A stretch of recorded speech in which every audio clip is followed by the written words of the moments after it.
Dean सुनाएगा मेघा की पूरी कहानी। अनुज कपाड़िया भी उसकी बात से राजी हो जाएगा, क्योंकि वो भी उन सवालों के जवाब जानना चाहता है।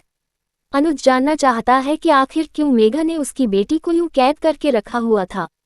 आखिर क्यों वो उसके साथ इतना अजीब बर्ताव कर रही थी और क्या उसकी इन मानसिक हालत को ठीक करने का कोई तरीका है।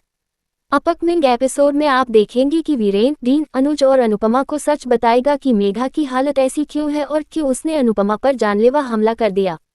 अनुपमा लेगी यह खतरनाक फैसला। अनुपमा इसके बाद जाकर मेघा से मिलेगी, जो कि प्रिया के कमरे में अकेली अंधेरे में बैठी होगी। अनुपमा डरते हुए उस कमरे का दरवाजा खोलेगी जो कि प्रिया के सामान से भरा हुआ है। अनुपमा जब मेघा से रोशनी में आने के लिए कहेगी और डरते हुए कमरे की लाइट ऑन करेगी तो मेघा उस पर चिल्ला पड़ेगी कि उसकी बेटी को छीनने के बाद अब वो यहाँ उससे क्या लेने आई है। अनुपमा की चिल्लाहट बाहर खड़े डीन को डरा देगी और वह बीच में आने के लिए कहेगा, लेकिन अनुज कहेगा कि अनुपमा सब संभाल लेगी। मेघा को होगा गलती का एहसास। अनुपमा जब मेघा को समझाने की कोशिश करेगी कि जिसे वह प्रिया समझ रही है वो असल में उसकी बेटी आध्या है तो मेघा बौखला जाएगी।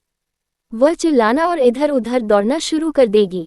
अनुपमा ये बात दोहराना जारी रखेगी और मेघा को बताएगी कि उसने अपनी बेटी को खोने के बाद उसे तलाशने की बजाय दूसरे के बच्चे को अपना बच्चा मानकर पालना शुरू कर दिया। कुछ देर बाद अनुपमा को अपनी गलती का एहसास होगा और तब वह अनुपमा की बाहों में फूट फूट कर किसी बच्चे की तरह रोएगी।